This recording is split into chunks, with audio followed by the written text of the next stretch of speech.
जो लोग कहते हैं कि रेडिएटिंग पेन हो रहा है, sciatica हो गया, नस दब गई और हम जड़ से ठीक कर देंगे, नहीं हो सकता। उसका रीजन समझ लो। देखो, बना के रखा है पहले ही। शेप कैसी होती है, हमारी स्पाइन कैसी होती है, बोन होती है, डिस्क होती है। ये आपकी बोन है, ये आपकी डिस्क है, again bone disc, bone again disc. Structure पूरी स्पाइन का ऐसे होता है। और ये आपकी होती है नर्व। नर्व ये सिंगल ऐसे नहीं निकलती है जैसे दिखा रखा है, यहाँ आती है, इसके ब्रांचेस होते हैं, कई बार इसके ऊपर भी ब्रांचेस होते हैं जो इसमें ज्वाइन हो जाता है। कॉम्प्लेक्स है मगर मोटा मोटा समझ लो। चार मेजर चीजें हैं जो होती हैं। या तो आपकी बोन की शेप खराब हो गई, पहला, या तो आपकी डिस्क बाहर निकल गई यहां से, इधर आउट हो गई, तो सेकंड।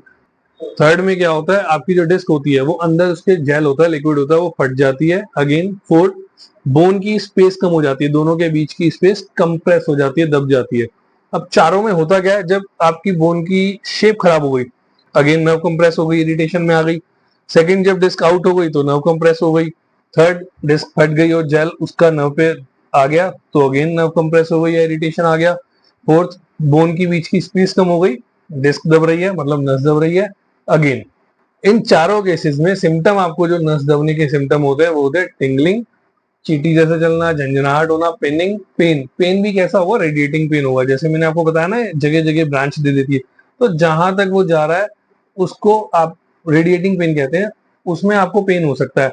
चौथा, आपको हैवीनेस। सपोज करो पैर की आपकी नस दब रही है, sciatica बहुत कॉमन है, आपको ऐसा लगेगा पैर आपका हैवी हो रहा है, भारी हो रहा है, पैर उठाने में समस्या लगेगी। अब जो लोग कहते हैं ना हम जड़ से ठीक कर देंगे, आपको जाना है ना, सुन लो ध्यान से। एमआरआई करा लेना, उसकी रिपोर्ट ले लेना, अपना ट्रीटमेंट करा लेना, फिर एमआरआई करा लेना, फिर रिपोर्ट कर लेना, चेक कर लेना।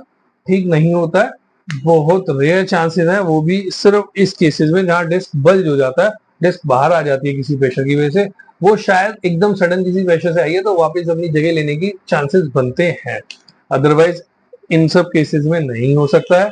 आप अपनी एमआरआई की रिपोर्ट पे विश्वास करो और ध्यान रखो, सिम्टम्स ठीक हो जाते हैं, बिल्कुल क्लियर हो जाएगा, आपको बिल्कुल ठीक हो जाएगा, मगर आप प्रिवेंशन और मैनेजमेंट आपका जरूरी है।